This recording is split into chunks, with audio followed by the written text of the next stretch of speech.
Oi, oi, it's your boy, Jack Slack, and this is the Jack Slack podcast, though today we might rename it Fight's Gone Try. I'm trilingual, I'm try a lot of things. Such a shit joke. We're talking about the Trigon.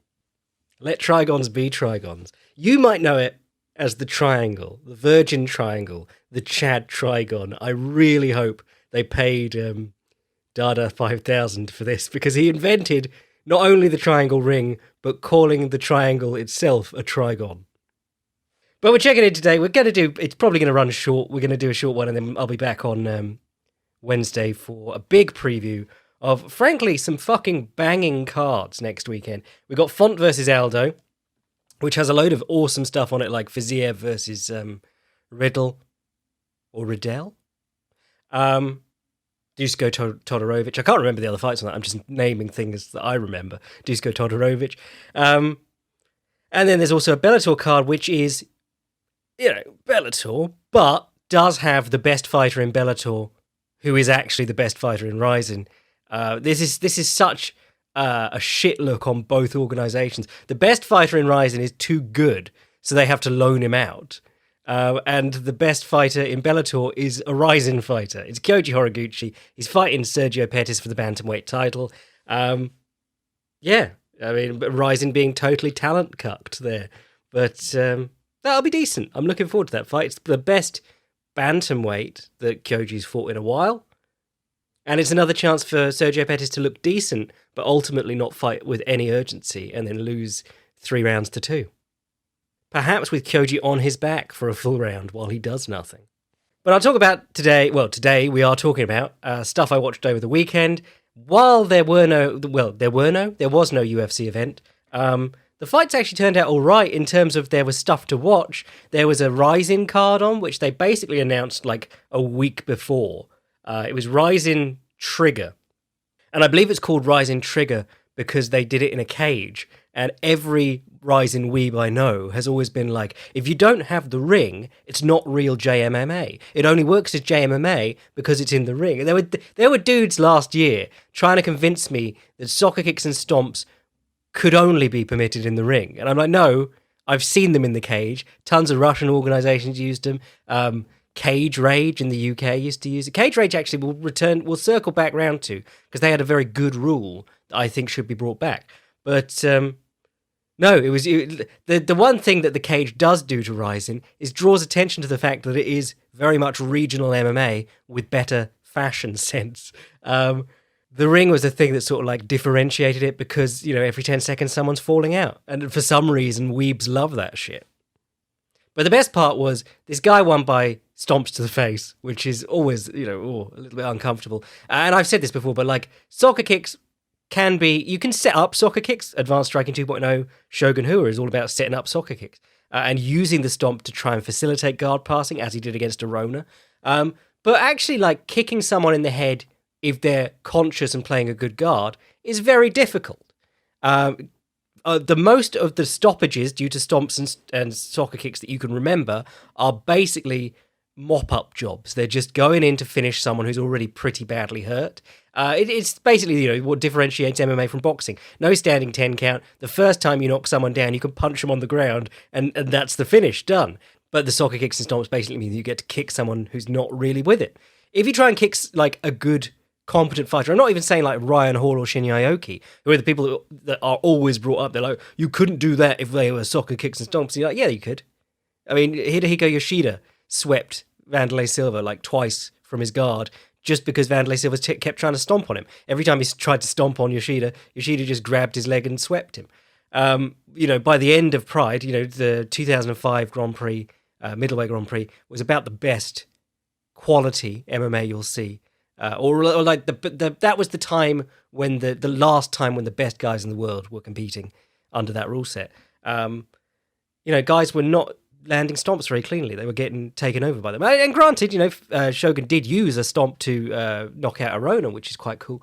But for the most part, like, it's a thing where you are giving up a leg. and giving up a leg is not like, oh, you'll get heel hooked instantly. But the whole thing about leg attacks is that they were there because leg entries are fairly easy against standing opponents, and leg entries lead to sweeps, as Marcelo Garcia's entire jiu-jitsu career showed. But as I was saying, Cage Rage had this rule whereby it was called the open guard rule, whereby the referee would call open guard and then you were allowed to stomp and soccer kick. And the way that works is that if you knock someone down, you aren't immediately allowed to soccer kick them in the head while they're fetal, which I like. But if the guy's on the mat and you're standing over him and he's not standing up, he's just stuck underneath you, the ref can shout open guard and then you're allowed to kick him in the head. If you can get him, you can kick him in the head. Which I think, the more I think about it, is a great rule set. Because you get to use those weapons in a way where they aren't just basically committing GBH. That's one of the main distinguishers between assault and grievous bodily harm in the UK, is if you kick someone once they're on the floor. And in MMA, it's basically the same. The ones that are really uncomfortable are when you see someone get dropped and then they get kicked in the head or stomped. So this lad, I can't remember his name, but he knocked a guy down along the fence and he hit him with like a couple of short stomps to the face. The guy went completely stiff. Ref jumped in, but it was already like 3 stomps in. They were only short stomps. It wasn't like Vandy versus Yuki Kondo, but it was like Vandy versus Yuki Kondo because the guy was holding the fence for balance. But every good, well, like 50% of the good stomping finishes I can think of, because there aren't an awful lot of stomp finishes, but 50% of the good stomps I can think of in Pride were holding the ropes. Like Phil Baroni versus Ikehisa Minowa. So yeah, they disqualified this lad for holding the cage, even though every great instance of stomping that all these people who love JMMA remember is holding the ropes. And then in the main event, this guy knocks his opponent down, runs up, grabs the fence with one hand, soccer kicks him in the face. Fight's waved off. Literally cheated just as much as the other guy. But his fight is allowed to stay a TKO, whereas the guy who did the stomps holding the cage, his fight's overturned and hits a DQ. Which is, ho-hum when you're sitting at home watching it, but that's 50% of your purse difference if you're the guy in the fight. But the fun part was watching, like, Rizin fans say, yeah, rightly so, disqualify him for holding the cage. And these people just have, like, face blindness for rope holding. These are the same guys who don't realise just how many takedowns are stopped by guys throwing their elbow over the ropes. I'm not technically grabbing it, I'm just falling in a way that stops me from falling.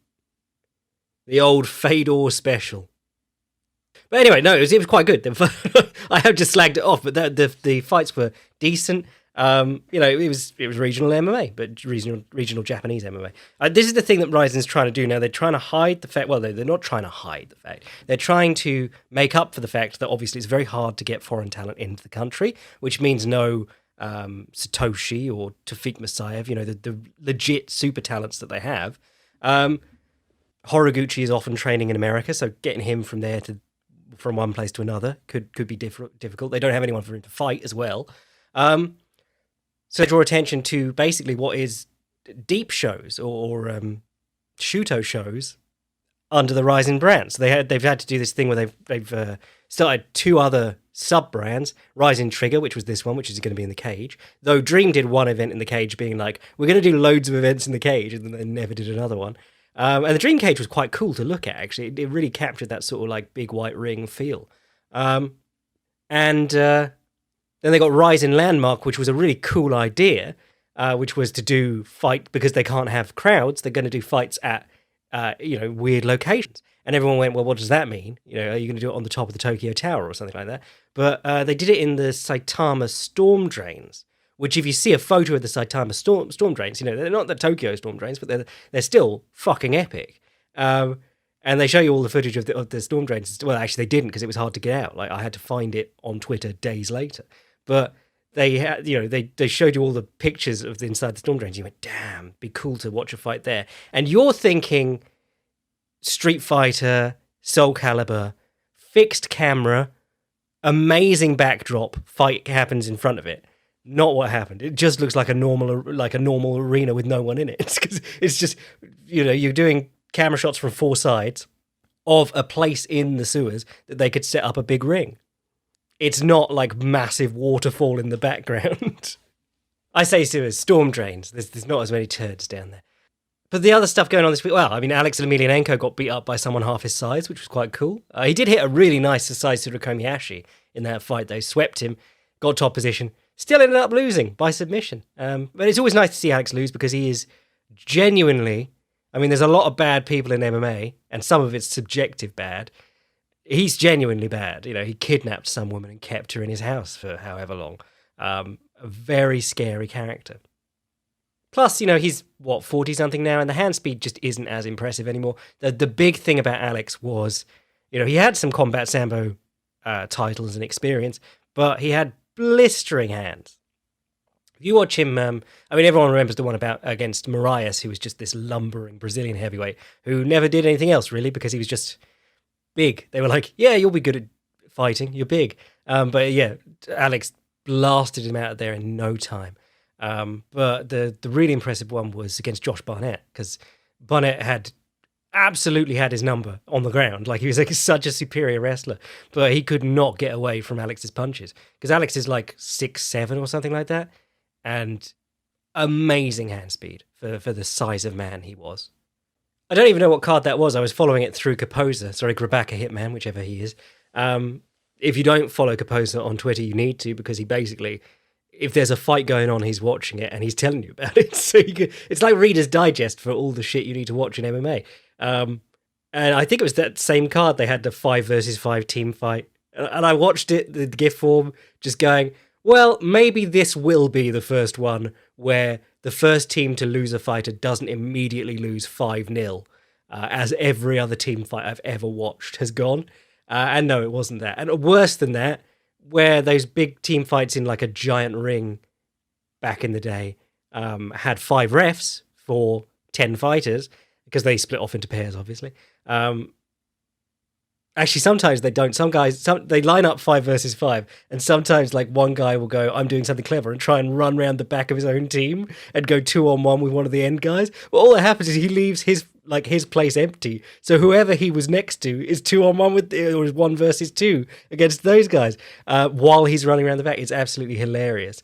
But they used to have 5 refs for 10 people. They had 3 refs for 10 people here, and one guy got knocked out and punched in the face while unconscious 10 or 11 times, just before a referee looked up from the people he was looking at and went, hold on, and ran over to stop him. And then the team that lost the fight has subsequently lost very quickly. But yeah, Team MMA, still going. People are still paying to see that shit. It's a gimmick that only works once. Once you've seen it, you go, oh yeah, that was crap, actually. But there are still people who need to see it. It's like Bob Sapp. You're going, who is still tuning in to watch Bob Sapp versus local heavyweight? Maybe this time he'll try. But anyway, the big fights of the weekend, aside from the important boxing match we will actually talk about in a minute, was Triad Combat, Triller Triad Combat. Now, Triller is a shit show. It's them and BKFC just racing to cause the first fatality. Even though I think BKFC's already killed someone, haven't they? Yeah, they're just, trying to kill off 40-year-old MMA fighters as quick as possible. This is the thing, like, every good MMA fighter who is, within striking degrees of good, or, like, relevant, is under contract with UFC or Bellator or someone else. So you get guys who've left the UFC, and they've left the UFC because, I mean, especially with heavyweights and people, the UFC keeps you around as like a legacy fighter for quite a while. Frank Mir was losing a lot of fights before they cut him. So yeah, it's very late in the day for someone like Frank Mir, but they're like, oh, we can use that to bring in idiots. And, I watched it, so fair play they did. But this was some of the most exploitative bullshit I've ever seen, this match in particular. But before we get into that, like, the Triad Combat setup, hilarious. They have 2 teams, captained by Rampage Jackson and Shannon Briggs, because they're like, yeah, we need people who are just going to talk. You're not training them, you're not coaching them, you're just there to shit talk. And then they make it into an MMA versus boxing thing. But I always feel like you can gauge what an event's going to be like, or you can tell a certain number of things about an event by if they hire Bas Rutten to do commentary. Now, I love Bas Rutten as a person and as a fighter. He was phenomenal and very influential in both his coaching and his fighting careers. There are people linked to Bas Rutten that you don't even remember, like Dwayne Ludwig basically learned his craft under Bas Rutten.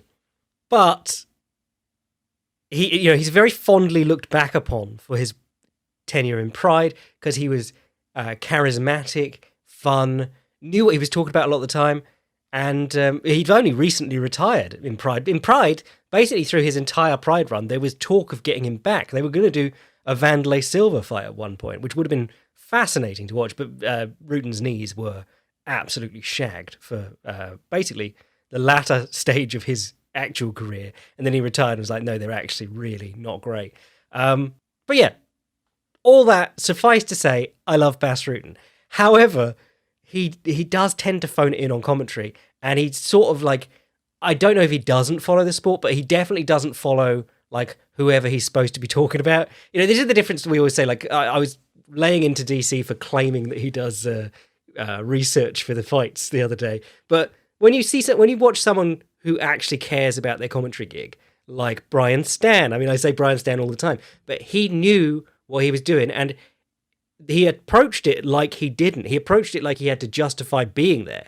He was like, I need to know everything about these guys who are fighting, and then he would tell you interesting things about them while they were not interesting things like they're locked in a custody battle, but interesting things like, yes, I was watching him against so-and-so in LFA or whatever, and he fought that entire fight southpaw, so he has some other looks and stuff. Shit like that is useful and interesting, and it shows us that guy has been putting in effort. Hardy often does his research. Gooden does his research. People like that. Laura Sanko, I've been really impressed with her on the Contender Series. Like, they'll bring in DC, and it'll just be so different. He's just there talking bollocks, and she's talking about the specifics of the fighters she's watching. And that's probably partly due to being the first female commentator in the Zuffa brand. She probably feels like she has to justify being there, but she's doing the right thing. She's researching what she's talking about. But yes, with Bas Rutten, you often feel like he doesn't know who's fighting. He hasn't followed like what's going on in the overall trends of MMA in a while, and he's just going to deliver his sound bites.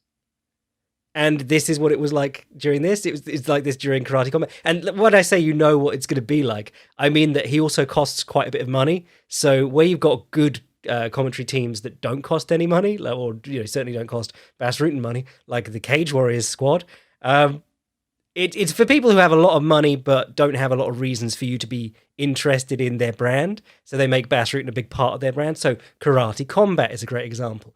But Triller Triad Combat was another great example. And he seemed like he was drunk during this. But yeah, as I say, I tune in, I go, oh, Bas. But then you do realize, like, all these people who used to be like, God, get Bas Rutten back, he was the best commentator ever. You're going, ooh, maybe watch those end Prides again. Or his time with, was it World Series of Fighting? But I'm sure I've upset a lot of people with that explanation of how I knew this was going to be crap. Also, because it's Triller. But, if you've not noticed it, now maybe you will. Anyway, this card was booked as like MMA versus boxing, and the idea was it's going to be boxing in a trigon, in MMA gloves, and grabbing is allowed.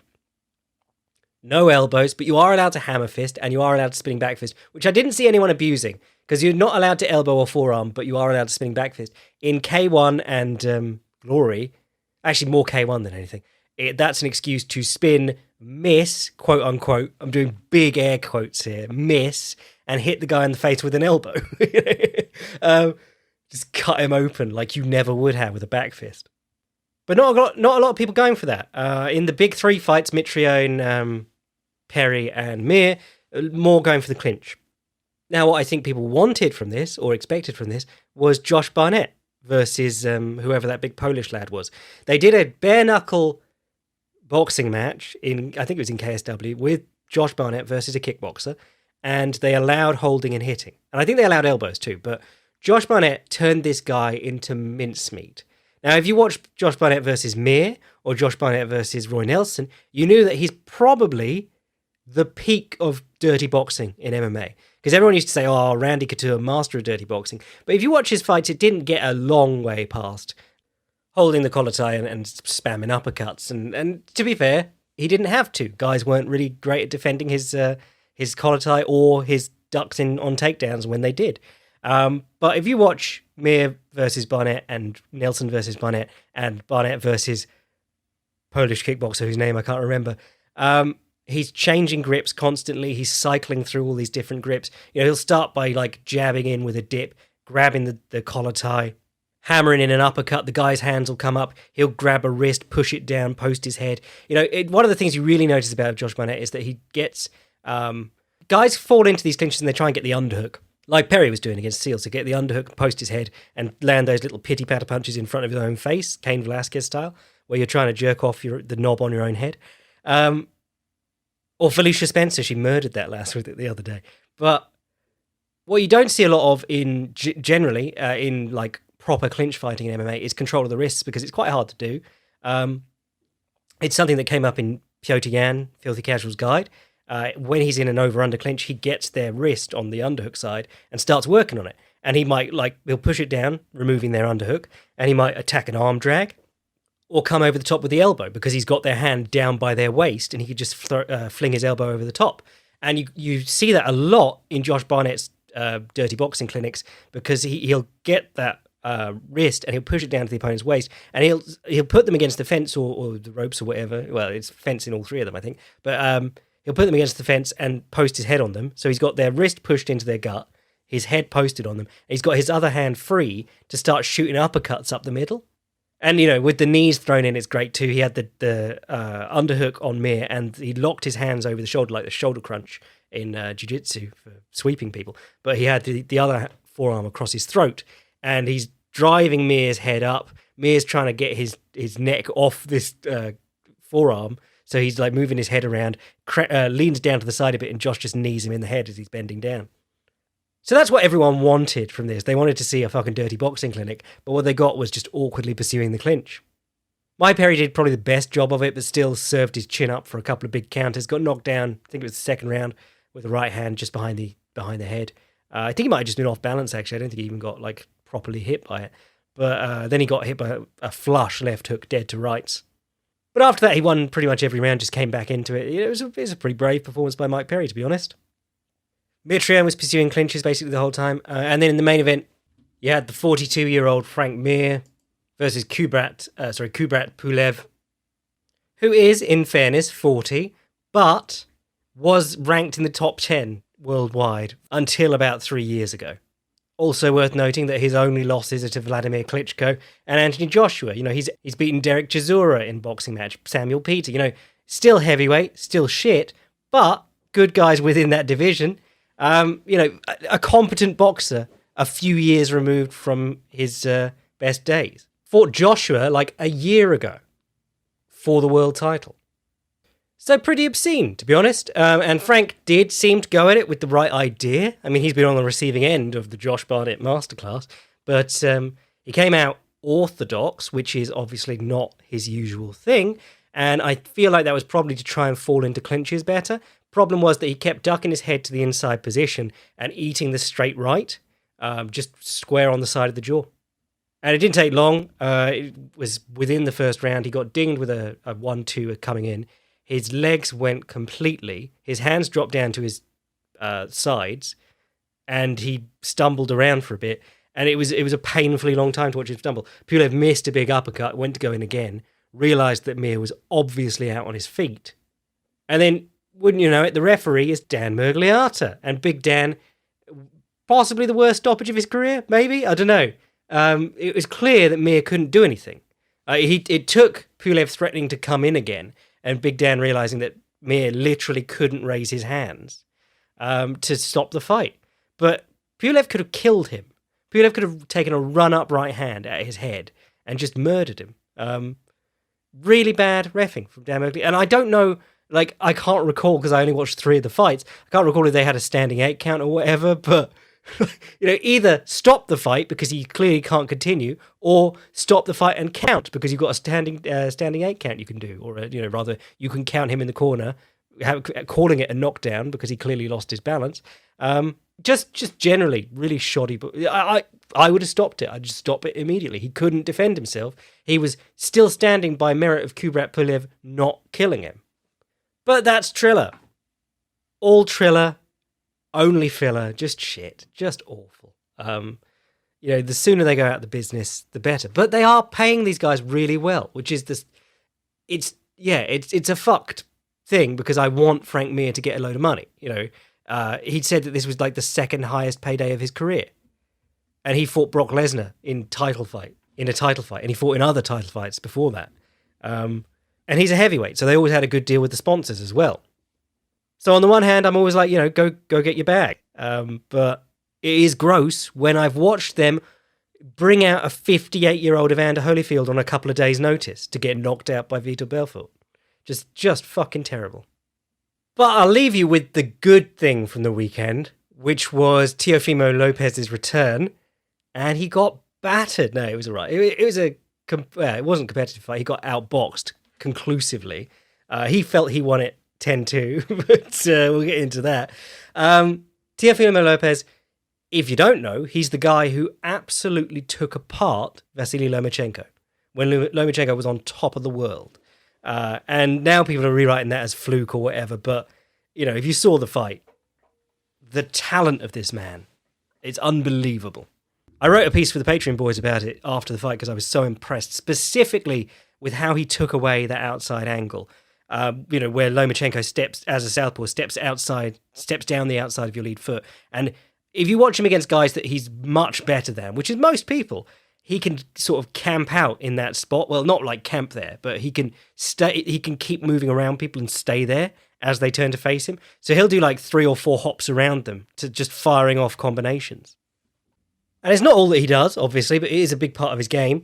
And Teofimo Lopez just took that away. There were about 4 different ways he took it away. Like, he'd try and time the left hook as Lomachenko stepped down the outside of his lead leg, so he'd try and check him on the way in.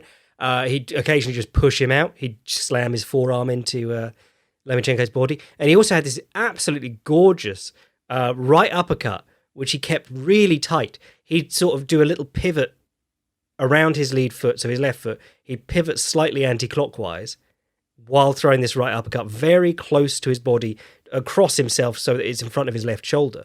And he could use that to dig Lomachenko out of that angle. And Lomachenko was really reluctant to move in on it because of that. It was an amazing little punch, and I'd never seen it used in that way. And I was very, very impressed. And I was, also impressed by all the other stuff that Teofimo Lopez showed. He's an amazing... Well, he's got all the speed that you would expect from someone elite of that weight, but he also has this amazing power for that weight class. But that fucked him up in this fight. He also has his dad as his coach, which is normally awful. You end up in a horrible spat with them, or they don't know when to throw the towel, or, basically every father-son pairing in boxing has at some point come to horrible words and actions against each other. With maybe the exception of Enzo Calzaghe, who seems like a saint. Apparently he had 2 sons, one of them wanted to learn to box and one of them wanted to learn to sing, so he taught himself to sing and box and taught them. Share your negative Enzo Calzaghe stories below, because I'm sure there are plenty. But anyway, Teofimo Lopez comes out. I saw someone describe it as like Teofimo Lopez convinced himself he was 1986 Tyson, because he came out, just threw naked right hands and left hooks at this lad, Kambosos. Sorry, I'm going to say his name. And Kambosos did a great job of like ducking down, getting out of the way, staying safe, and weathering the storm. Because honestly, with someone like that, even if they're not fighting like a moron and just running at you, you're going to take some time to get your eye in. I mean, this is the thing, like, returning to slagging off Rizin fans, but I saw someone describe Rizin as like, oh, it's better than normal MMA because there's no feeling out periods. And you're like, well, all you're telling me is that it's like the guys aren't that good, because feeling out periods tend to exist because at high levels, guys are very, very quick in the opening round, and you want to get the read on their time. You want them to slow down a bit, and then you take your time to build into your good sort of fighting pace. So Kambosos takes the time to just basically survive this onslaught from Lopez, and then end of the first round, gets his timing down, ducks in, wings an overhand, drops him on his ass. And it wasn't like he was close to knocking him out. It was more like he just dinged him coming forwards, and Teofimo Lopez took it but fell on his ass and looked very, very silly. Lost the round 10-8. Goes back to his corner. Teofimo Lopez's dad is his head corner, and he goes to him and he sits in front of him. He goes, slow down, calm down, take it easy. We've got time. Why haven't you knocked him out yet? Breathe, breathe. He shouldn't still be here. It's just complete mixed messaging. Happened basically through the first 6 rounds of this fight. He just alternately told him, like sentence to sentence alternating, you got time, slow it down, the finish will come. Why haven't you knocked him out yet? It's just insane. And this is the guy who said like he'd quit if Lopez didn't knock out Lomachenko, which he didn't. I mean, he gave him a schooling, but he didn't knock him out. I think he said he'd quit if Lopez didn't knock out Kambosos in 3 or something like that. So yeah, he keeps making big bets and then not following through on them. But yeah, the reason that I loved this fight most of all, even though I was gonna do a video version of how Teofimo Lopez took out Vasily Lomachenko, because I thought that'd be good if he wins. Lots of traffic, that'll be easy. And boxing videos tend to be allowed to stay up. But the redeeming factor was that Kambosos is the prince of hooking off the jab. Absolutely beautiful work throughout this fight. Every time Lopez stood still on the end of his range, he pumped the jab, moving in quick as lightning, both feet, 1-2, immediately behind the jab, and then he squared up and loaded the hook and smashing it in immediately afterwards. And the great thing was that every time he hit him with the jab, Lopez's hand immediately came up to deal with the jab, like in the aftermath of the jab already having happened. It took Lopez a while to start, I've been jabbed, and then duck, because the left hook's coming immediately after it. So he's getting clubbed with left hooks immediately after jabs for like the first 5 rounds. And sometimes he's just going straight in with it, like he's going jab, load, left hook. Sometimes he's going jab, step out to the right, left hook. Just masterful. And then he'd throw the odd overhand right to keep Lopez honest. And then occasionally he'd just bang off 4 punches in a row to get, like, if he got dinged, he'd just throw back 4 and get the better of that exchange. It was marvellous. And, I don't want to take anything away from Kambosos, because I am about to say it was a dreadful strategic performance from Teofimo Lopez. It's a guy with so much natural talent, clearly, like, hit twice as hard as Kambosos, but Kambosos, like, that's the problem. There's a lot of factors involved, because if Kambosos can still hit hard enough to drop you, it doesn't matter that you hit harder than him. He just needs to land and stop you landing. Like, that's the whole job of boxing. And he's not loading up nearly as badly on his punches. But yeah, just the tactics were dreadful. They're going like, his dad's saying things like, well, you need him in front of you, you need to walk him down. And then you're watching him and he's not cutting the ring at all. Anytime that he gets even close to the ropes, Kambosos is gone. And again, that speaks to Kambosos' discipline as a fighter. But Kambosos barely ever had to tie up, because Lopez just kept walking up to the end of his range and trying to bang him out with big punches. And then the post-fight was just a beautiful disaster. Teofimo Lopez managed to get his hometown crowd booing him by going, yo, hang on. I respect him. I respect everyone here, but I won 10 rounds to 2. Just did the old Christian Lee. We're taking it to the board. And Kambosos, just solid class. Like, not only did he completely diffuse him in the fight, not only did he have all the right moves in the fight, he had all the right moves for this post-fight disaster. Because all you need to do is just be polite. Just kill him with kindness. And he absolutely did. He was like, we'll do it again in Australia. We'll do it again in front of 80,000 people in Australia. And the whole crowd, who are Teofimo Lopez's home crowd, are cheering him. And Teofimo Lopez is like, well, actually, I want to spend some time with my son. I haven't seen my son, word for word, verbatim. I haven't seen my son in a long time. And he was only born 11 days ago. Just what a mess. I have a few fighters listening to this show, I'm sure. Well, I know, because I got a couple of guys with tattoos of me on their chest. Someone was telling me that, Jack Della Maddalena, who I was raving about the other week, follows the podcast. Apparently the last guy who beat him was basically self-trained off Jack Slack articles, which I think is baller. I will take credit for that man's career. No, if you are a young fighter listening to this show, and you feel like you've been robbed in a decision, just be classy. There's nothing that can go wrong from being classy. You're allowed to say, like, I don't agree with the decision, but hats off to him, blah, blah, blah. Because if it's obvious, the crowd are going to side with you. If it's not, you probably don't want to say it. It's not hard to, like, PR for fighters, definitely not hard, but they manage to fuck it up fairly regularly anyway.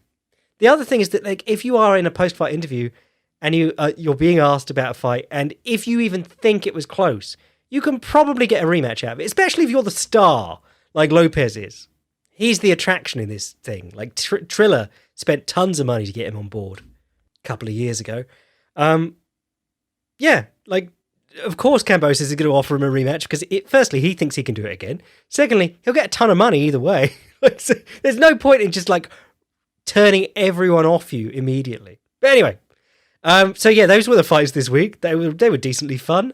Won't bother with the questions today. We're going to do a big feature-length poddy for the boys on Wednesday about all these upcoming fights, which I'm super excited for.